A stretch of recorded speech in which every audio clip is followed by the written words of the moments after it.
السلام عليكم ورحمة الله وبركاته. الحمد لله رب العالمين، الصلاة والسلام على أشرف الأنبياء والمرسلين وآله وأصحابه أجمعين. أما بعد فأعوذ بالله من الشيطان الرجيم. بسم الله الرحمن الرحيم. وإذا مرضت فهو يشفين. صدق الله المولانا العظيم. আলহামদুলিল্লাহ, আল্লাহ পাকের মেহেরবানি, আল্লাহ পাকের ইহসান, এটি আমাদের ফিক অফ মেডিসিনের উপরে প্রকৃতপক্ষে এটা ফিফথ ডিসকাশন। কারণ হলো গত দিনও আমাদের এর আগে গত শুক্রবারে আমাদের একটা আলোচনা হয়েছে, এটা হচ্ছে ফোর্থ ডিসকাশন। তো এটি আসলে আমাদের ফিফথ ডিসকাশন। আমাদের আলোচ্য বিষয় হচ্ছে একজন আদর্শ মুসলিম চিকিৎসক। এই আলোচনায় আমরা করেছি আলহামদুলিল্লাহ, কিছু অংশ হয়েছে, বাকি একটা বড় অংশ আলোচনা রয়ে গিয়েছে। সে বিষয়টাই আজকে ইনশাআল্লাহ আলোচনা হবে, আল্লাহ পাক যদি তৌফিক দান করেন।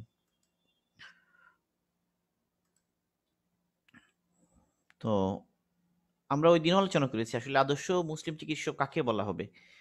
তো আমরা যখনই বললাম যে আদর্শ মুসলিম চিকিৎসক, তো এখানে শব্দ হলো তিনটা, আদর্শ মুসলিম চিকিৎসক।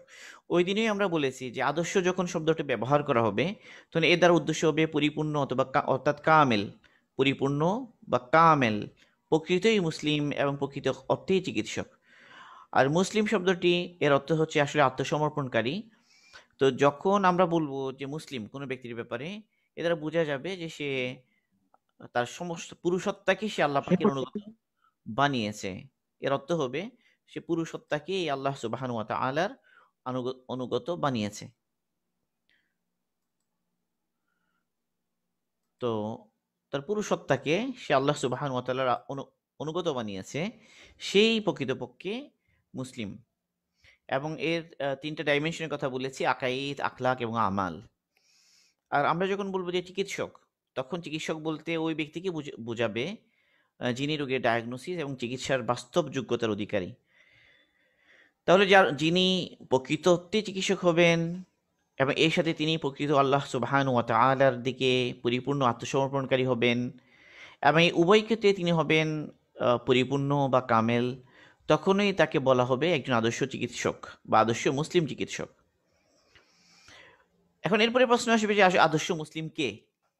ওই দিনও আমরা বিষয়গুলো আলোচনা করেছি, আজকের আলোচনা আমাদের সংক্ষিপ্ত আলোচনা। আজকে আদর্শ মুসলিমকে এই প্রসঙ্গে আল্লাহ সুবহানাহু ওয়া তাআলা বলেছেন, ওয়ামান আহসানু দীনান মিম্মান আসলামা ওয়াজহু লিল্লাহ ওয়া হুয়া মুহসিন ওয়াত্তাবা মিল্লাতা ইব্রাহিম হানিফা।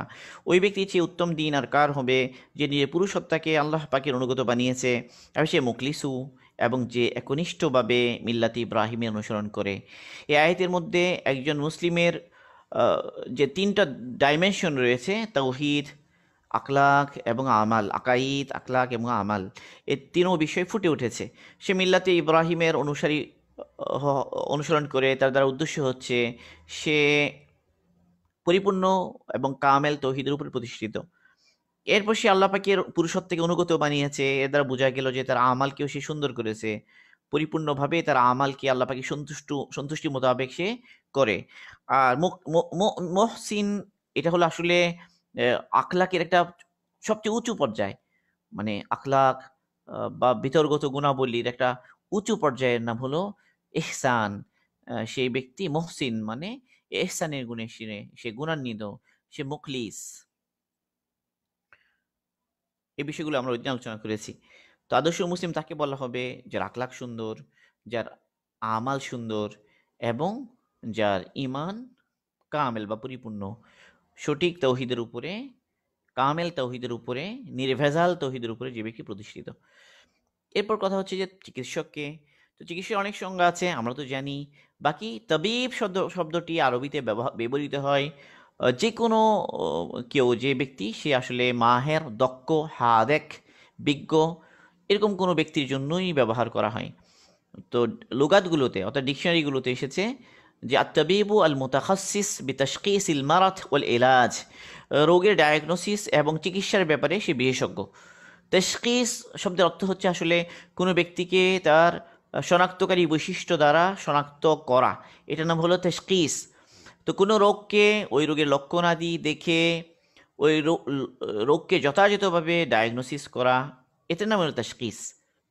ডায়াগনোসিসের উদ্দেশ্য হচ্ছে ম্যালেরিয়াকে ম্যালেরিয়া হিসেবে ডায়াগনোসিস করা, ম্যালেরিয়াকে ম্যালেরিয়া হিসেবে শনাক্ত করতে পারা, যক্ষ্মাকে যক্ষ্মা হিসেবে শনাক্ত করতে পারা, ক্যান্সারকে ক্যান্সার হিসেবে শনাক্ত করতে পারা। এটি হলো প্রকৃত অর্থে মানে ডায়াগনোসিস। আর চিকিৎসা হচ্ছে যে দ্য ডিউ ট্রিটমেন্ট, যা চিকিৎসা হওয়া দরকার। তো এটাও আমরা বললাম। এখন কথা হলো যে এরপরে আদর্শ মুসলিমের প্রয়োজন হলো কেন? তাহলে আদর্শ মুসলিম চিকিৎসক লাগবে কেন? চিকিৎসকও কেন মুসলমান হওয়া দরকার? মানে চিকিৎসা পেশার ক্ষেত্রে দিনের প্রশ্ন আসছে কেন? তো প্রথমত হলো যে আমাদের ধর্মে এই চিকিৎসক হওয়াটা ফরজে কেফায়া। কারণ আমাদের নবী সাল্লাল্লাহু আলাইহি ওয়াসাল্লাম স্বয়ং নিজে চিকিৎসার ব্যাপারে কি করেছেন? উৎসাহিত করেছেন। কিছু বেদুইন এসেছে, তারা আল্লাহ রসুলকে জিজ্ঞাসা করেছে, হে আল্লাহ রসুল, আমরা কি চিকিৎসা করব? আল্লাহ রসুল বলছেন, তাদাউ, তোমরা চিকিৎসা করো। কেন? লিকুল্লি দাইন দাওয়াউন, প্রত্যেক রোগেরই কি আছে? চিকিৎসা আছে। ফাইদা উসিবা দাওয়া উদ্দা দারা বিইذনিল্লাহি আযযা ওয়াজাল, রাওয়াহু মুসলিম। কারণ যখনই কোনো রোগের সঠিক চিকিৎসা হয় তখন সেই রোগ আল্লাহ পাকের হুকুমে কি হয়ে যায়? সুস্থ হয়ে যায়। তো প্রত্যেক রোগের জন্যই চিকিৎসা রয়েছে। যখন রোগের সঠিক ওষুধ নেওয়া হয় তো রোগী আল্লাহ পাকের হুকুমে সুস্থ হয়। আল্লামা ইবনুল কাইয়িম রাহিমাহুল্লাহ এই প্রসঙ্গে বলেন যে রাসূল সাল্লাল্লাহু আলাইহি ওয়াসাল্লামের এই বাণী দ্বারা রোগী এবং ডাক্তার উভয়ের মনোবল বৃদ্ধি পায় এবং রোগের ওই সঠিক চিকিৎসা তলব করা এবং তার জন্য প্রচেষ্টা চালানোর প্রতি এখানে উৎসাহ রয়েছে। রাসূল সাল্লাল্লাহু আলাইহি ওয়াসাল্লামের এই হাদিস শুনে রোগীরও সুস্থ হওয়ার আশা সৃষ্টি হবে, ডাক্তারও চিকিৎসার মাধ্যমে রোগী সুস্থ করার হিম্মত লাভ করবেন এবং সঠিক ঔষধ নির্বাচন এবং সঠিক রোগ নির্ণয়ে ব্রতী হবেন। রাসূল সাল্লাল্লাহু আলাইহি ওয়াসাল্লামের এই হাদিস দ্বারা pharmacy, pharmacology, pathology, clinical medicine, surgery সহ সব সাবজেক্টেরই গুরুত্ব ফুটে ওঠে। মোট কথা হলো ইসলাম এমন একটা দিন যেটা হলো দীনুন কামেল, দীনুন শামেল, পরিপূর্ণ দিন। এই জন্য এই দিন আমাদের জীবনের প্রতিটি দিককে উৎসাহিত করে, যেটাই মানব জাতির জন্য জরুরি, মানুষের অস্তিত্বের জন্য জরুরি, সেটার ব্যাপারে উৎসাহিত করে। যে চিকিৎসা শাস্ত্র যেটা, এটা মানুষের অস্তিত্বের জন্য গুরুত্বপূর্ণ একটা শাখা, খুবই জরুরি বিষয়। তো এই হিসাবে ইসলাম এটার জন্য উৎসাহিত করে। সেই হিসাবে মুসলমান ডাক্তার হওয়া দরকার। এটা তো একটা দিক। ২ হলো ফিকহ, যে ইসলামী ফিকহ বা ইসলামী শরিয়া যদি আমরা খেয়াল করি, শরিয়ার যে শরিয়ার দিকে যদি খেয়াল করা হয় তো দেখা যাবে ইসলামী শরিয়া অনেকগুলো মাসাইল যেগুলো রোগ এবং রোগীর আহকাম সম্পর্কিত, সেই সমস্ত আহকামের ক্ষেত্রে ইসলামী শরিয়া মানে এটাকে জরুরি মনে করে যে ওই সমস্ত রোগীর ক্ষেত্রে কোনো ইবাদত বা কোনো আমালের ক্ষেত্রে রুখসত বলা হয়েছে যে সে যদি কোনো তার ওজরের কারণে, তার কোনো অসুবিধার কারণে যদি সে ওই আমাল করতে না পারে তো তাকে ওই আমাল থেকে তাকে রুখসত দেওয়া হয়। যেমন রোজা রাখতে পারছে না তো রোজা ছাড়ার অনুমতি দেওয়া হয়। সলাৎ দাঁড়িয়ে পড়তে পারছে না, তাকে বসে পড়ার অনুমতি দেওয়া হয়। সে অজু করতে সক্ষম হচ্ছে না, তাকে তায়াম্মুম করার অনুমতি দেওয়া হয়। এই যে বিষয়গুলো, এই রুখসতগুলোর উপর একজন ব্যক্তি তখনই উঠতে পারবে যখন কোনো দিনদার, কোনো একজন মুত্তাকি মুসলমান যখন ডাক্তার তাকে বলবে এই কথা, তখনই কেবল তার জন্য জায়েজ হবে। এর দ্বারাও বোঝা যায় যে ইসলামী শরিয়া মানে মুসলিম ডাক্তারের উপস্থিতিকে অনিবার্য করেছে, জরুরি করেছে। এই জন্য মুসলিম ডাক্তার থাকা সমাজের মধ্যে ফরজে কেফায়া। যদি এরকম ডাক্তার না থাকে তো সবাই গুনাহগার হবে। তো ওই কথাটাই আমি এখানে আবার বলেছি। আর আরেকটা ব্যাপার হলো যে যদি মুসলমান না হয় ডাক্তার, তাহলে সেই ডাক্তারের কাছে চিকিৎসা নেওয়ার ব্যাপারে কি হুকুম? একটা বিষয়। তো সেই ব্যাপারেও ফুকাহাগুনি কথা বলেছেন যে যদি কোনো রোগী অসুস্থ হয়ে যায়, যে সে কোনো অমুসলিম ডাক্তারের দিকে যদি তাকে যেতে হয়, তাহলে যেই সমস্ত ঔষধ ব্যবহার করা জায়েজ, সেই জায়েজ ওষুধের ক্ষেত্রে সে ওই অমুসলিম ডাক্তারের পরামর্শ সে মানতে পারবে। কিন্তু যখন ওই সে অমুসলিম ডাক্তার তাকে বলবে রোজা ভাঙ্গার ব্যাপারে অথবা সলাতের ব্যাপারে অথবা অজু, তায়াম্মুম ইত্যাদির ব্যাপারে, তো এই ধরনের বিষয়গুলোতে যখন কোনো অমুসলিম ডাক্তার বলবে তখন তার কথা শোনা যাবে না। লা ইউকবালু মিসলু হাদা ইল্লা মিনাল মুসলিমিন আদালিয়িন মিন আহলি তিব। যে সমস্ত মুসলমান যারা চিকিৎসায় অভিজ্ঞ, চিকিৎসা সম্পর্কে জ্ঞান রাখেন, এরকম ডাক্তার এবং তারা নির্ভরযোগ্য, যারা তারা ফাসেক নন, মুত্তাকি, এরকম দিনদার ডাক্তার, মুসলমান ডাক্তারের পরামর্শেই কেবল এই সমস্ত ক্ষেত্রে সিদ্ধান্ত নেওয়া যাবে। এই ব্যাপারে সুস্পষ্টভাবেই বিভিন্ন প্রতিটা মাযহাবের মধ্যেই দলিল এসেছে। লাকাদ নাসাল ফুকাহাউ রাহিমাহুমুল্লাহু তাআলা আলাল আখযি বিআকওয়ালিত তাবিবিল কাফির আল মু'তামান ফিল উমুরিদ দুনিয়াউইয়াতিত তিব্বিয়া আল মাহযা التي لا تعلق لها بأمور العبادات والترخص فيها তারা এই কথা বলেছেন যে একজন অমুসলিম ডাক্তারের পরামর্শে সিদ্ধান্ত গ্রহণের ক্ষেত্রে কেবল ওই ক্ষেত্রেই সেই সিদ্ধান্ত গ্রহণ করা যাবে যখন সেটা দুনিয়াবী বিষয় হয়, কেবল কেবল চিকিৎসার সাথে সংশ্লিষ্ট বিষয় হয়। কিন্তু যখন এর সাথে সম্পর্ক থাকবে ইবাদতের, এর সাথে সম্পর্ক থাকবে রুখসতের, শরীর রুখসতের সম্পর্ক থাকবে, তখন তার কথাই এই ধরনের ক্ষেত্রে সিদ্ধান্ত নেওয়া যাবে না। এসব ক্ষেত্রেই একজন দিনদার মুসলিম নির্ভরযোগ্য ডাক্তারের শরণাপন্ন তাকে হতে হবে। এই ব্যাপারে সব মাযহাবের মধ্যেই কৌল আছে। ইমাম হাম্বল রহিমাহুল্লাহ বা অন্য মাযহাবগুলো, সব মাযহাবগুলোর মধ্যেই এই ব্যাপারে বিভিন্ন উক্তি এসেছে। তো এ দ্বারা বোঝা গেল যে একজন আদর্শ মুসলিম ডাক্তার থাকা দরকার। এখন এরপরে কথা হলো যে আসলে আদর্শ মুসলিম ডাক্তার আমরা কাকে বলবো? কাকে বলা যাবে যে সে আদর্শ মুসলিম ডাক্তার? তো যখনই আমরা বলতে যাব যে কোনো ডাক্তার সে আদর্শ এবং সে মুসলিম, এই কথা তখনই আমরা বলতে পারবো যখন তার মধ্যে আমরা কিছু বৈশিষ্ট্য পাবো। কিছু বৈশিষ্ট্য যদি তার মধ্যে পাওয়া যায়, তাহলে সেই ক্ষেত্রে বলা যাবে সে ব্যক্তি আদর্শ মুসলমান ডাক্তার। এর মধ্যে একটা বৈশিষ্ট্য তার ইমানি বৈশিষ্ট্য, তার মধ্যে ইমানি বৈশিষ্ট্যসমূহ থাকা লাগবে। 2 হলো তার মাঝে পেশাগত ও ধর্মীয় জ্ঞান থাকতে হবে। 3 নাম্বার হলো তার আখলাক ও চরিত্রের সঙ্গে সম্পৃক্ত কিছু বৈশিষ্ট্যাবলী তার মধ্যে থাকতে হবে। তার মানে বোঝা গেল, এক হলো তার ইমানি কিছু বৈশিষ্ট্য থাকবে, 2 হলো তার এলমি বৈশিষ্ট্য থাকবে। এলমি বা জ্ঞান সম্পর্কিত বৈশিষ্ট্যগুলো 2 ধরনের। এক হলো তার পেশাগত জ্ঞান পরিপূর্ণরূপে তার মধ্যে থাকতে হবে। একিও ধর্মীয় জ্ঞান যতটুকু তার জন্য দরকার তত ধর্মীয় জ্ঞান তার থাকতে হবে, এবং এর সাথে তার মধ্যে আখলাক এবং চরিত্রের ক্ষেত্রে তার একটা সুন্দর আখলাক এবং চরিত্র তার থাকতে হবে। এবং কিছু বৈশিষ্ট্য তার মধ্যে থাকবে, যেমন তাকওয়া, যেমন সত্যবাদিতা, যেমন ওয়াদা পূরণ করা, যেমন চুক্তি পূর্ণ করা, যে রোগীর কল্যাণকামিতা, আদল, সাবর, হেলম, ইহসান, এই সমস্ত গুণাবলী তার মধ্যে থাকতে হবে। যদি এই সমস্ত গুণ তার মধ্যে থাকে, গুণাবলী তার মধ্যে থাকে, তখন তাকে আমরা বলতে পারবো যে আদর্শ মুসলিম ডাক্তার। তো যখনই প্রথম মুসলমান বললেই তো প্রথম কথা আসবে ইমানের। তো স্বয়ং আল্লাহ সুবহানাহু ওয়া তাআলা কোরআনে পাকে বলেছেন, ওয়া ইযা মারিতু ফাহুয়া ইয়াশফিন। হযরত ইব্রাহিম আলাইহিস সালামের দোয়া প্রসঙ্গে তিনিই বলেছিলেন, তিনি আল্লাহ সুবহানাহু ওয়া তাআলার পরিচয় দিতে গিয়ে তার রবকে এই পরিচয় দিতে গিয়ে তিনি বলেছেন, ওয়া ইযা মারিতু ফাহুয়া ইয়াশফিন, আমি যখন অসুস্থ হই তখন তিনি আমাকে সুস্থতা দান করেন। তাহলে বোঝা গেল সুস্থতা দেওয়া এটা একমাত্র আল্লাহ পাকেরই কাজ। সুস্থতা দেওয়ার মালিক একমাত্র আল্লাহ সুবহানাহু ওয়া তাআলা।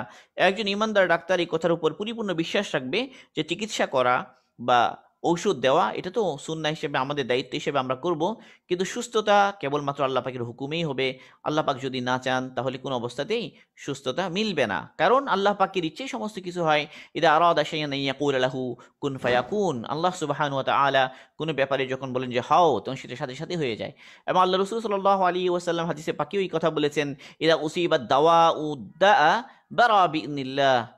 যখন যে সঠিক ঔষধ পৌঁছে, সঠিক রোগের ক্ষেত্রে সঠিক ঔষধের নির্বাচন হয়, তখন আল্লাহ পাকের হুকুমে রোগী সুস্থ হয়ে যায়। তো রোগী সুস্থ হওয়াটা আল্লাহ পাকের হুকুমের সাথে সম্পৃক্ত, সংশ্লিষ্ট। তো এই বিশ্বাস একজন মুমিন ডাক্তারেও থাকতে হবে। রাসূল সাল্লাল্লাহু আলাইহি ওয়াসাল্লাম একবার এক ব্যক্তি আসলো আল্লাহ রসুলের কাছে, আর তার পরিচয় জিজ্ঞেস করলেন। সে বলল যে আনা তাবিব, আমি ডাক্তার।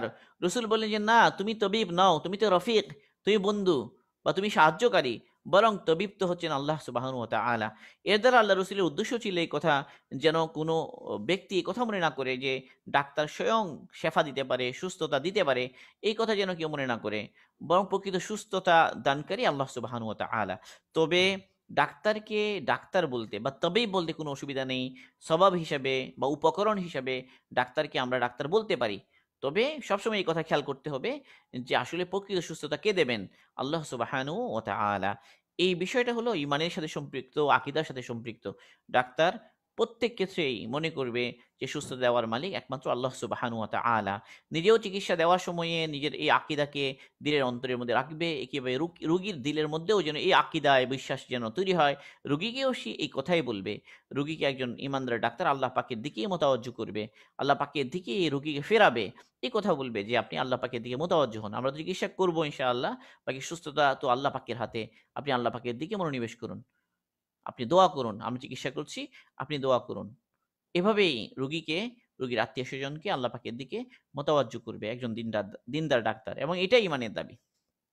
এরপর দ্বিতীয় বিষয় যেটা, এটা যে এলমি তার বৈশিষ্ট্য, অর্থাৎ তার জ্ঞানগত বৈশিষ্ট্য, এক হলো পেশাগত জ্ঞান তার পরিপূর্ণভাবে থাকতে হবে। একজন ডাক্তার, তাকে সবসময়ই পড়াশোনার মধ্যে থাকতে হয়। তার যে প্রফেশনাল যে নলেজ, এটাকে সবসময় আপ টু ডেট রাখতে হয়।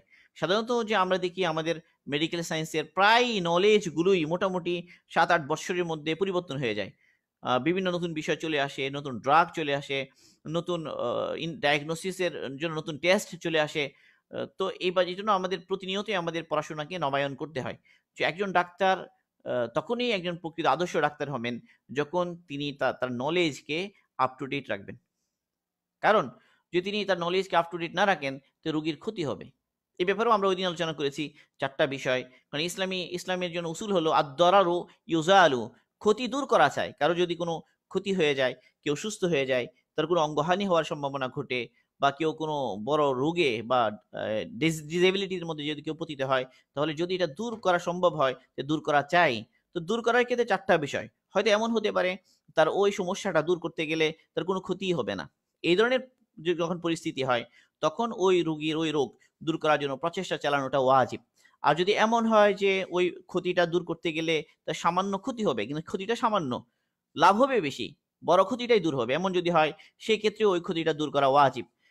কিন্তু যদি এমন হয় একটা ক্ষতি দূর করতে গিয়ে সমান সমান আরেকটা ক্ষতি করতে হবে, সেই ক্ষেত্রে ওই ক্ষতি দূর করার চেষ্টা করা উচিত নয়। আর যদি এমন ক্ষতি হয় যেটা দূর করতে গেলে আরো বড় ক্ষতি হবে, এমন যদি সম্ভাবনা থাকে, এমন কোনো সার্জারি যেটার কারণে সে হয়তো সুস্থ হবে, তো এ দ্বারা ক্ষতি হবে তার আরো বেশি, এমন যদি হয়, সেই ক্ষেত্রে চিকিৎসা না করা চাই। এই যে বললাম যে লাভ এবং ক্ষতির বিষয়টা, এটা মাপা, এটা হিসাব করা, কতটুকু রোগীর উপকার হবে না হবে, এটা কে পারবে? যিনি যথাযথ জ্ঞান রাখেন।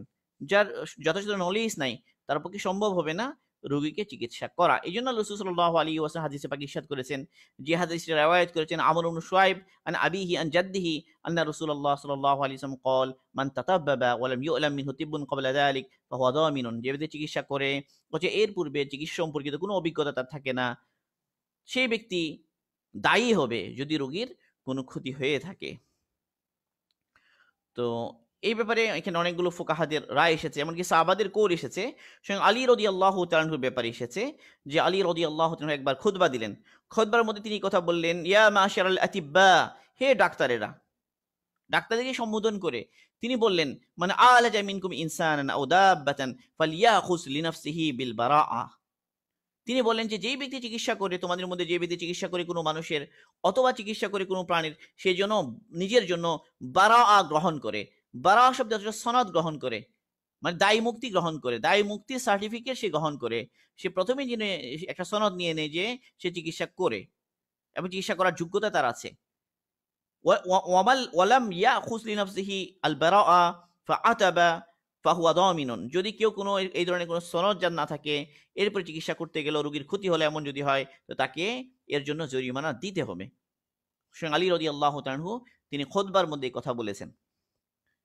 তো এই ব্যাপারে আরো অনেকগুলো এখানে দলিল এখানে যুক্ত হয়েছে, সেগুলো আমরা পড়ছি না এখানে এই বিষয়গুলো। তো এই সমস্ত দলিলের দ্বারা কি বোঝা গেল, যে একজন ডাক্তারকে যথাযথভাবে তার জ্ঞান অর্জন করতে হবে। এক ব্যক্তি ধরা যাক এক ব্যক্তি আলট্রাসোনোগ্রাফি করবে পেশেন্টের, কিন্তু সে আলট্রাসোনোগ্রাফি সম্পর্কে সে ভালো করে জানে না। যতটুকু নলেজ তার এসে আছে, অতটুকু নলেজের ভিত্তিতে সঠিকভাবে আলট্রাসোনোগ্রাফি সে করতে পারবে না, কিন্তু সে প্র্যাকটিস করা শুরু করে দিয়েছে এবং যথাযথ ডায়াগনোসিস করতে পারে না। তো এই ব্যক্তির জন্য কি আলট্রাসোনো করা ওই সময় রোগীর জন্য জায়েজ হবে? এই ধরনের সব প্রত্যেকটা বিষয়, যে কোনো ব্যক্তি কোনো একটা সার্জারি, এটা তার এখনো পরিপূর্ণভাবে সে তার হাত আসেনি, সে পারে না, আসলে সে জানে না, বা সে একটু একটু তার আইডিয়া আছে, পরিপূর্ণ আইডিয়া নাই। এই আইডিয়া নিয়ে, এতটুকু নলেজ নিয়ে যদি সে করতে যায়, রোগীর ক্ষতি হবে এমন যদি হয়, তো তার জন্য কি ওই ক্ষেত্রে ওই রোগীর সার্জারি করা কি জায়েজ হবে? এরকম প্রত্যেকটা বিষয়। তাহলে এই বিষয়গুলো, যে কোনো নলেজ, কোনো ড্রাগ দিতে গেলে ওই ড্রাগের সাইড ইফেক্ট সম্পর্কে জানা, রোগীর কি চিকিৎসা পদ্ধতি, উত্তম চিকিৎসা কি আছে, কি কি আমাদের কাছে কি কি কি অপশন আছে, এবং কি কি ইনভেস্টিগেশন তার করা দরকার, কিভাবে ইনভেস্টিগেশন গুলো সে কি করবে, সেগুলো যাচাই করবে, পর্যালোচনা করবে। এই বিষয়গুলো যদি তার যথাযথভাবে জানা না থাকে, অথচ চিকিৎসা করে, তো সে কি হবে? সে গুনাহগার হবে। তাহলে এরকম সর্বক্ষেত্রেই যে তার নলেজ, যেটা ডাক্তারি যে নলেজ, এটা পরিপূর্ণ হতে হবে। যে রেজিস্টার্ড, যে ডাক্তার যে রেজিস্টার্ড হতে হয়, এটা কিন্তু খুব গুরুত্বপূর্ণ একটা বিষয়, এবং সে কতটুকু কাজ করতে পারবে, এটা নির্দিষ্ট হওয়া চাই, যেমনটি আলী রাদিয়াল্লাহু বলেছেন, তাহলে এই বিষয়গুলো অনেক আগে থেকেই কি আছে, ইসলাম অনেক আগে থেকেই মানে এই বিষয়গুলো বলেছে। ইসলামের মধ্যে এই বিষয়গুলোর চর্চা আরো অনেক আগে থেকেই। নলেজ একটা খুব গুরুত্বপূর্ণ বিষয়। ইসলাম সব ব্যাপারেই নলেজের কথা বলে। ফাসআলু আহলা যিকরি ইন কুনতুম লা তা'লামুন। তোমরা যদি না জানো, যারা জানে তার কাছে জিজ্ঞাসা করো। এবার সব ব্যাপারেই, যেকোনো ব্যাপারে যে বিজ্ঞ, যে ওই বিশেষ অভিজ্ঞ, তারই শরণাপন্ন হতে বলা হয় ইসলামের মধ্যে। এটা কেবল দ্বীনি ইলমের সাথে খাস নয়, বরং যেকোনো ধরনের জ্ঞানের ক্ষেত্রে, যেকোনো কাজের ক্ষেত্রে ওই জ্ঞানের প্রকৃত জ্ঞানের দিকে ফেরা, এটাই ইসলামের দাবি। ইসলাম এটার জন্য উৎসাহিত করে। কারণ চিকিৎসা যার দ্বারা মানুষের উপকার হবে, একটু এলোমেলো হলে রোগীর ক্ষতি হবে, এমন যেহেতু ব্যাপারটা এমনই, কাজেই এটা খুব গুরুত্বপূর্ণ ব্যাপার যে নলেজ আপ টু ডেট রাখা, যথাযথ নলেজ অর্জন করা খুব গুরুত্বপূর্ণ। তো এই হলো আমাদের মানে মেডিকেল সায়েন্সের পেশাগত নলেজের ব্যাপারে। দ্বিতীয় ব্যাপার যেটা, এটা হলো দ্বীনি জ্ঞান। একজন ডাক্তার কতটুকু জানবে, এটা একটা গুরুত্বপূর্ণ বিষয়। আসলে ইসলামের মধ্যে ইসলাম যে দ্বীনি ইলম অর্জনের ব্যাপারে অনেক বেশি উৎসাহিত করে। তাহলে একজন ডাক্তার মুসলমান, তাকে যদি আদর্শ ডাক্তার হতে হয়, তাহলে তাকে আদর্শ মুসলমান হতে হবে।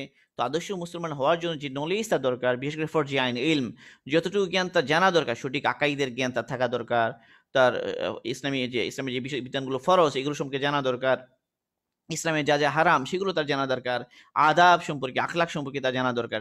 এটা এমনিই তো ফরজ বিধানাবলী তার আছেই, তার ইবাদতের জন্য এগুলো তো করা লাগবেই। এর সাথে দ্বিতীয় বিষয় যেটা তার পেশার সাথে সম্পর্কিত, তার পেশাগত জীবনের সাথে সম্পর্কিত যে সমস্ত বিষয়, যেগুলো মানে দিনই অনেক বিষয় এখানে যুক্ত হবে, সে বিষয়গুলো জানা তার জন্য জরুরি হবে, ওই জ্ঞানগুলো অর্জন করা। তাহলে সেটা কখন জরুরি হবে? যখনই সে চিকিৎসা দিতে যাবে এবং তার ওই চিকিৎসার মধ্যে এমন কোনো দিনই বিষয় এসে যাবে, বা মানুষের ইবাদতের সাথে সম্পর্কিত বিষয়, আমলের সাথে সম্পর্কিত বিষয়, কিংবা তার নিজেরই তার পেশা হালাল হওয়ার জন্য, তার আয় ইনকাম হালাল হওয়ার জন্য যতটুকু দিনই জ্ঞান তার দরকার, যেন সে হারামের মধ্যে লিপ্ত না হয়, সে যেন হারামের মধ্যে যেন সে লিপ্ত হয়ে তার ইনকাম যেন হারাম হয়ে না যায়, এবং মানুষের হক যেন যথাযথভাবে আদায় হয়। কারণ একজন ডাক্তার, তার যে পেশা, এটা হকুল ইবাদের সাথে সম্পর্কিত, মানুষের হক। আসলে বিষয়টা অনেক জটিল। যে সাধারণত আল্লাহ সুবহানাহু ওয়া তাআলা আশা করা যায় তার কাছে ক্ষমা চাইলে আল্লাহ সুবহানাহু ওয়া তাআলা তার নিজের যে হকগুলো, এগুলো আল্লাহ পাক ক্ষমা করে দিতে পারেন। কিন্তু যদি কোনো হক এমন হয় যেটা বান্দার সাথে সম্পর্কিত, তো সে যদি ক্ষমা না করে, তো ক্ষমা পাওয়াটা এখানে কঠিন। তো এজন্য যেহেতু আমরা প্রতিটা পেশেন্ট যখনই আমাদের কাছে আসে, একেকটা পেশেন্ট হয়তো হয়তো আমাদের জন্য জান্নাত, অথবা আমাদের জন্য জাহান্নাম। ২ টা যেকোনো একটা হতে পারে। একজন রোগী, তাকে তার যথাযথ হক যদি আমি আদায় করতে পারি, হতে পারে যে এই রোগীর একটা রোগী আমার জান্নাতের কারণ হবে। আর তার বিপরীতে একটা রোগী, তার হক আমি যথাযথভাবে আমি আদায় করলাম না, আমি তার উপর জুলুম করলাম, অন্যায় করলাম, তাহলে এমনও হতে পারে যে ওই একটা রোগী আমার জন্য জাহান্নামের কারণ হবে। তো এই বিষয়টা খুব গুরুত্বপূর্ণ। এইজন্য ডাক্তারির সাথে সম্পর্কিত যে ইলম, এটা আমরা অর্জন আমাদের করতে হবে। বাকি কথা হলো কতটুকু জানতে হবে? এটা খুব ইম্পোর্টেন্ট একটা প্রশ্ন, যে একজন ডাক্তার কতটুকু শিখবে, কতটুকু জানবে? আমি এক্ষেত্রে একটা উদাহরণ দিতে চাই যে, ধরা যাক যে, পেশেন্ট যে রুগীরা আমরা বিভিন্ন ধরনের ডিজিজ, যে রুগীদেরকে যখন আমরা চিকিৎসা করি, তখন অনেক ক্ষেত্রে আমাদের রুগীদেরকেও কিছু নলেজ আমাদের দিতে হয়। যেটাকে সাথে হেলথ এডুকেশন বলা হয়। তো একটা হলো মেডিকেল সায়েন্স পড়া, আরেকটা হলো হেলথ এডুকেশন। ২ টা কিন্তু একই বিষয় নয়। একটা মানুষকে যখন মেডিকেল সায়েন্স পড়ানো হয়, তখন ওখানে থেকে অ্যানাটমি পড়ানো হয়, সেটা থেকে ফিজিওলজি পড়ানো হয়। সেখানে তার আরো পরিপূর্ণ নলেজ তাকে দিতে হয়, যেহেতু সে স্বয়ং চিকিৎসা করবে। আর হচ্ছে রুগী, রুগী তার চলার জন্য কিছু জ্ঞান দরকার। তো এইজন্য তাকে তার যোগ্যতা অনুসারে সে যতটুকু হজম করতে পারবে, সে অনুসারে তাকে কিছু জ্ঞান দেয়া হয়। এটাকে হেলথ এডুকেশন বলা হয়। এটা কিন্তু মেডিকেল সায়েন্স পড়া বলা হয় না। একজন রোগী হেলথ এডুকেশন গ্রহণ করার পরে সে কখনো এই কথা মনে করে না যে আমার মেডিকেল সায়েন্স পড়া হয়েছে। এ কথা সে মনে করবে না। সে মনে করবে যে আমার কিছু হেলথ সম্পর্কিত কিছু জ্ঞান আমি অর্জন করেছি। এতটুকু সে বলবে, এবং এর জন্য এটার পরিভাষাটা এটাই, যে সাধারণ রোগীদেরকে বা সাধারণ মানুষকে সচেতন করার জন্য যতটুকু চিকিৎসা সম্পর্কিত নলেজ আমরা তাদেরকে দিই বা দেওয়ার চেষ্টা করি, সেটাকে বলা হয় হেলথ এডুকেশন। কিন্তু একজন মানুষ যখন মেডিকেল সায়েন্স স্বয়ং নিয়ে চর্চা করে, সেটাকে বলা হয় মেডিকেল সায়েন্স। দিনই বিষয়টা ওই রকম, যে একজন ডাক্তার, সে তো পরিপূর্ণভাবে ফকি হতে পারবে না আসলে। মানে ডাক্তারি সম্পর্কিত যে ফিক, এটার মধ্যেও তো সে এমন লেভেলে পৌঁছতে পারবে না, এটা সম্ভব নয় যে সে কেবল তার ওই অতটুকু সময়ের মধ্যেই সে মানে ওই পরিপূর্ণ ফিক অর্জন করবে, এটা তো সম্ভব নয়। হ্যাঁ, কেউ যদি এর জন্য সময় দেয় ওই পরিমাণ, এটা অন্য অন্য প্রসঙ্গ, যে লম্বা একটা সময় সে দিল সঠিকভাবে, যেভাবে অ্যানাটমি ফিজিওলজি পড়ে ডাক্তার হতে হয়, ঠিক তেমনিভাবে নাহু, সার্ফ, বালাগাত, আরও অন্যান্য বিষয়, আরবি ভাষা, সাহিত্য, কোরআন, হাদিস, ফেকা, উসুলে ফেকা সব পড়ে সে ফকি হলো, এটা সুযোগ তো আছেই। কিন্তু এতটুকু সময় তো সবার পক্ষে দেওয়া সম্ভব নয়। তাহলে সব ডাক্তারের জন্য একদম দলিল ভিত্তিক আল ফিকুল মুদাল্লাল যেটা বলা হয়, দলিল ভিত্তিক ফেকা শিখা প্রত্যেকটা ডাক্তারের জন্য কি নয়, ওয়াজিব নয়, ফরজ নয়। এ পর্যায়ে যদি শিখতে হয় তো কঠিন হয়ে যাবে। ইসলাম আদ্দিন ও ইয়সরুন, দিন সহজ। এই জন্য এই পর্যায়ে ডাক্তার যে ফিক অর্জন করবে, শিখবে, এটাকে বলা হবে আল ফিকুল মুজাররাত, মানে দলিল বিহীন কেবল মাসাইল গুলো শিখা। ফাসআলু আহলা যিকরি ইন কুনতুম লা তা'লামুন, তোমরা যদি না জানো তো যারা জানে থেকে জিজ্ঞাসা করো। তো আল্লাহ পাক এখানে বলেছেন ফাসআলু, মানে সওয়াল করো। এই সওয়াল থেকেই যে শব্দটা আসে এটা হলো মাসআলা।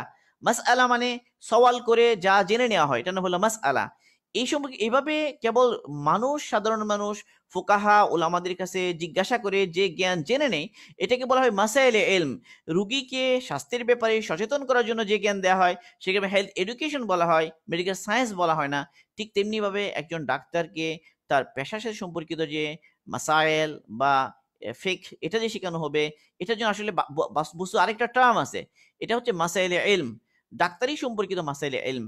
এটা কেবল ডাক্তারির জন্য না, একজন ব্যবসায়ী ব্যবসা করতে চায় তো তাকে ব্যবসা সম্পর্কিত মাসাইলে ইলম শিখতে হবে।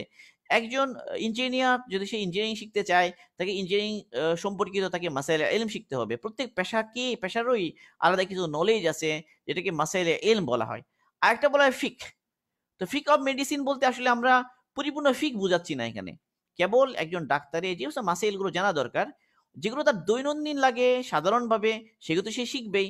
আর কতগুলো বিষয় আছে যেগুলো মানে তার সবার লাগবে না, সব ডাক্তারের লাগবে না। যে ডাক্তার ওই পেশার সাথে সম্পর্কিত বা ওই প্র্যাকটিসের সাথে সম্পর্কিত তার লাগবে। ধরা যাক যে অ্যাবর্শন সম্পর্কিত নলেজ, অথবা ধরা যাক যে ইনফার্টিলিটি ট্রিটমেন্ট রিলেটেড যে নলেজ, বা এভাবে আর কি ইন ভাইট্রো ফার্টিলাইজেশন, ইনভো ফার্টিলাইজেশন, এই সমস্ত বিষয়গুলো, টেস্ট টিউব বেবি ইত্যাদি ইত্যাদি, এগুলোর মাসে অর্গান ট্রান্সপ্লান্টেশন বা ইত্যাদি যা যা আছে এই সম্পর্কিত মাসাইলগুলো মানে আমাদের জেনে নিতে হবে।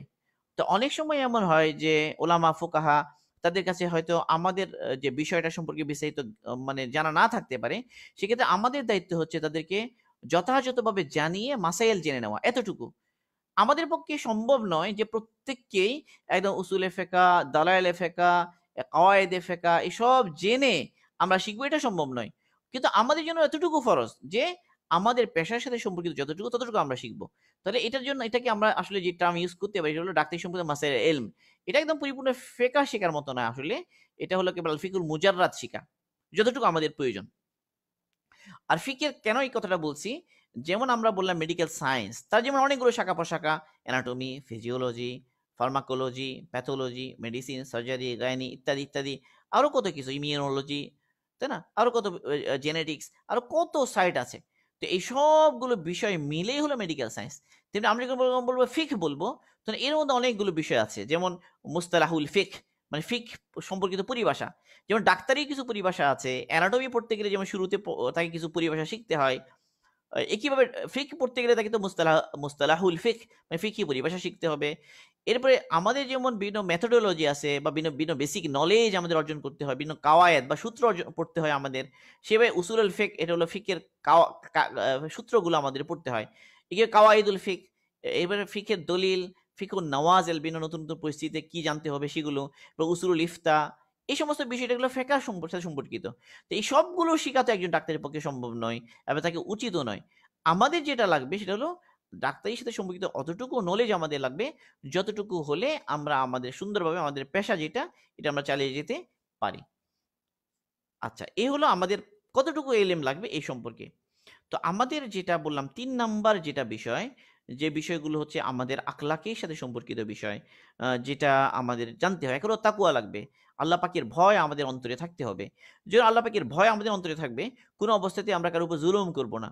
এবং আমরা প্রতিটা পেশেন্ট যখন আমাদের কাছে আসে, তো তখন আমাদের মধ্যে অন্তরে যদি তাকওয়া থাকে, আমরা ভয় করব যে হয়তো এই রোগীটা আমার জন্য জান্নাত, অথবা এই রোগীটা আমার জন্য জাহান্নাম। রোগীর সাথে এভরি প্র্যাকটিস, এভরি লেনদেন, সেক্ষেত্রে আমরা সততা আমাদের মধ্যে থাকবে, আল্লাহ পাকের ভয়ের সাথে আমরা করব, এটাই হলো ইমানের দাবি। 2 নম্বর সত্যবাদিতা, যে সত্য কথা বলা, মানে পেশেন্টের সাথে আমরা এভরি স্টেপস, তার সাথে আমার যত বিষয় আছে সবগুলো একদম সত্যবাদিতার সাথে আমরা কি করব, ডিল করব। এখানে কোনো ধরনের মিথ্যার আশ্রয় আমরা নিব না, কোনো প্রকার ধোঁকা আমরা দিব না।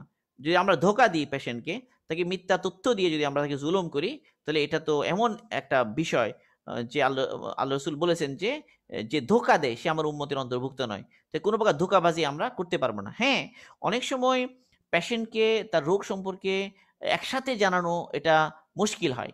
ধরা যায় কোনো ব্যক্তির ক্যান্সার ধরা পড়েছে, তাকে এখনোই ক্যান্সারের ব্যাপারে জানিয়ে দেওয়া এটা তার ক্ষতির কারণ হবে। তো ডাক্তার তো এটা বুঝেন, সেই হিসাবে ডাক্তার এখানে স্টেপ বাই স্টেপ ধারাবাহিকভাবে আস্তে আস্তে তাকে জানাবেন, বা ডাক্তার যেটা করবেন যে ওই পেশেন্টের যে অ্যাটেন্ডেন্স বা তার যে আত্মীয় স্বজন তাদেরকে বলবেন, তাদেরকে বুঝাবেন বিষয়টা, রুগীকে যতটুকু বোঝানো দরকার যেন ততটুকু জানাবেন।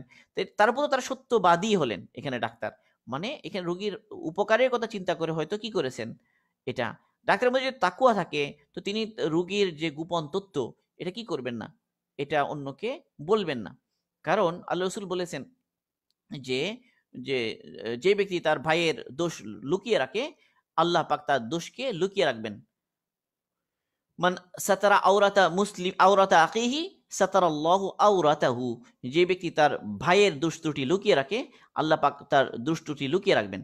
তো আমরা চিকিৎসা করতে গিয়ে মানুষের অনেক গোপন বিষয় আমাদের জানা হয়ে যায়। তো আমাদের মধ্যে যদি তাকওয়া থাকে, তাহলে আমরা তার গোপন বিষয় আমরা প্রকাশ করব না, এবং এটা আসলে আমাদের মেডিকেল এথিক্সও, যে আমরা কি করব না, সেটা আমরা ফাঁস করব না। এবার আমাদের রোগীর সাথে প্রত্যেক মুআমালা সত্যবাদিতার সাথে হবে, এখানে আমরা কোনো প্রকার মিথ্যার আশ্রয় নেব না। এবার আমরা তার সাথে ওয়াদা পূরণ করব, যে যতটুকু ওয়াদা আমরা করেছি, আমরা রোগী অনেক সময় সময় দিই, সেই সময় মতো আমি আমি তার সাথে তার ওয়াদা পূরণ করব। একইভাবে তার সাথে চুক্তিপূর্ণ করা, রোগীর সাথে অনেক সময় অনেক চুক্তি হয় যে তার কতটুকু সুযোগ সুবিধা আমরা দিব, কত চিকিৎসা আমরা করব, একটা চুক্তি হয়, বা টাকা পয়সা এটাও কি হয়, স্থির হয়। এক্ষেত্রে আমরা যতটুকু চুক্তি করেছি রোগীর সাথে, তত চুক্তি আমাদেরকে অবশ্যই পূর্ণ করতে হবে, কারণ এটা ইমানের আলামত, চুক্তি পূর্ণ করা। এই সব কিছুর পরেও যে রোগীর কল্যাণকামিতা, এটা খুব গুরুত্বপূর্ণ বিষয়। কারণ আদ-দীন ও আন-নাসিহা, দিন মানেই হলো কল্যাণ কামনা, যে রোগীর কল্যাণকামী আমাদের হতে হবে। রোগীর প্রতি একটা আসলে এমপ্যাথি নিয়ে, বা সিম্প্যাথি বলি বা এমপ্যাথি বলি, রোগীর প্রতি একটা দরদ নিয়ে তার সমস্যাকে সমাধান করা, আপন মনে করা, তার সেখানে মানুষ হিসাবে তার প্রতি একটা একটা দয়া, মহব্বত, ভালোবাসা আমাদের অন্তরে থাকা চাই, তাই না? তো এই জন্য অনেক সময় এমন হতে পারে যে রোগীর পায়ের মধ্যে ইনফেকশন হয়েছে, শরীরে কোথাও দুর্গন্ধ ছড়িয়ে পড়ছে, বা আরও কত কিছু হতে পারে। তারপরও আমরা এই অবস্থায়ও রোগীর ড্রেসিং করা লাগলে ড্রেসিং করা, বা রোগীর হেল্প করা, কত কষ্টজনক পরিস্থিতি, কষ্টকর পরিস্থিতি, রোগী তো কষ্ট পাচ্ছেই, অনেক সময় চিকিৎসা করতে গিয়ে অনেক পরিস্থিতি এরকম হয়। তো রোগীর কল্যাণকামীতা যদি আমাদের অন্তরে থাকে, তো এই কষ্ট করতেও আমাদের কি হবে না, আমরা মানে খুশি মনে এই কষ্ট নিকির আশায় আমরা করবো ইনশাআল্লাহ। এরপর হলো যে রোগীর কনসেন্ট নেয়া, অনুমতি নেয়া, যে তার বিশেষ করে তার চিকিৎসা সংক্রান্ত বিষয়গুলো তার এক্সামিন করতে গিয়ে যে তার অনুমতি নিতে হয়, এটা একটা অনেক গুরুত্বপূর্ণ বিষয়। এগুলো আদল, মানে ইনসাফ, যেটা আদলের মোয়াবেলা করে সবর করা। অনেক সময় রুগীর চিকিৎসা করতে গিয়ে কষ্ট হয়, আমাদের নাইট ডিউটি করা লাগে, লম্বা লম্বা সময় ডিউটি করতে হয়। তো যেন আমাদের মধ্যে বেসবরি প্রকাশ না পায়, অনেক সময় ডিউটি করতে গিয়ে অনেক রুগী একসাথে জমা হয়ে যায়। তো অনেক বেশি রুগী দেখতে গেলে আমাদের উপর একটা প্রেশার পড়ে, অনেক বেশি কষ্ট করতে হয়। আলহামদুলিল্লাহ ডাক্তাররা এগুলো করেন, মানুষ এগুলো মানে মানতে চায় না বা বুঝতে চায় না, বা মানুষ ডাক্তারদের ব্যাপারে মানে বিভিন্ন ধরনের খারাপ ধারণা করে, বা বিভিন্ন খারাপ কথা প্রচলন ঘটায় মানুষ। প্রকৃতপক্ষে সর্বত্রই ডাক্তারগণ অনেক কষ্ট করেন। বাকি এই কষ্ট আল্লাহর জন্য করা এবং সবরের সাথে। এবার রুগীরা যখন খারাপ আচরণ করে, তখন কি করতে হয়, ধৈর্য ধরতে হয়, হেলম বলে এটাকে। যে মানুষ খারাপ আচরণ করলে, রাগ এলেও রাগকে হজম করা, এটাকে হেলম বলা হয়। তো ডাক্তারদেরকে অনেক সময় এইভাবে গুসা হজম করে কি করতে হয়, চিকিৎসা দিতে হয়, এবং এগুলো আমরা করি আলহামদুলিল্লাহ। কিন্তু এটা করতে হবে কিসের সাথে, অবশ্যই আল্লাহ পাকের সন্তুষ্টির নিয়তে, একলাসের সাথে। এরকম যদি আমরা করি, তো আমাদের যে অনেক বড় নেকি হবে ইনশাল্লাহ। এরপর হলো ইহসান। ইহসান মানে হলো উত্তম ভাবে করা, সব কাজ ইহসানে সিফাতে করা। রোগীর একটা সিম্পল একটা কাজ, হয়তো একটা বায়োপসির জন্য কি করতে হবে, তার একটু তার সে ইনসিশন দিতে হবে, কিছু এক্সারসাইজ করতে হবে, অথবা যে লাম্বার পাংচার করতে, আরো কত ধরনের প্রসিডিউর আছে যেগুলো আমাদের করতে হয়, ইনভেসিভ প্রসিডিউর আছে অনেক। এই সর্বক্ষেত্রে উত্তমভাবে এবং ইতকানের সাথে, যেটাকে বলা হয় যে দক্ষতার সাথে এই সমস্ত প্রসিডিউরগুলো যেন আমরা করতে পারি, সেই যোগ্যতা অর্জন করা। এগুলো হচ্ছে আমাদের, যত বেশি আমরা প্র্যাকটিস করব তাহলে রুগীর যেন আসান হয়। আসলে ইসলাম শেখায়, বলা হয় যে মানে কাতাবাল ইসলাম ফি কুল্লি শাই, মানে প্রত্যেক জায়গায় ইহসানকে লিখে দেয়া হয়েছে। ইন্নাল্লাহ কাতাবাল ইহসানা ফি কুল্লি শাই, ইন্নাল্লাহ কাতাবাল ইহসানা ফি কুল্লি শাই, আল্লাহ সুবহানাহু ওয়া তাআলা প্রত্যেক কিছুর মধ্যে ইহসানকে লিখে দিয়েছেন। তো তোমরা যখন কি করো, জবাই করো, তো তোমরা কি করো, তোমরা তাকে ইহসানের সাথে জবাই করো। তোমরা যখন কাউকে কতল করো, তো তখন ইহসানের সাথেই কতল করো। মানে কি, যেন তার কষ্ট না হয়। তাহলে আমাদের অনেক সময় সার্জারি করতে হয়, অনেক প্রসিডিওর মেনটেন করতে হয়। তো আমাদেরকে ইহসানের সাথেই করতে হবে, দক্ষতার সাথে, যেন রোগীর কষ্ট না হয়। এই সমস্ত গুণাবলী আমাদেরকে অর্জন করতে হবে। এইসব ধরনের গুণাবলী যখন আমাদের মধ্যে আসবে, এবং আমরা সব করব ইখলাসের জন্য। তো ইখলাসের প্রসঙ্গে আরেকটা কথা বলা দরকার। তো আমরা তো পয়সা নিতে হবে, তাহলে রোগীর কাছ থেকে টাকা তো নিতে হবে। হ্যাঁ, টাকা নেওয়া এটা তো আমাদের যে সার্ভিস যে আমরা দিচ্ছি, এটার জন্য যতটুকু বিনিময় আমাদের নেওয়ার অধিকার আছে, ততটুকু নিতে তো কোনো সমস্যা নাই। এটাকে শরিয়া কি করেছে, জায়েজ করেছে। এটা তো আমাদের হক, এটা তো আমরা নিবই।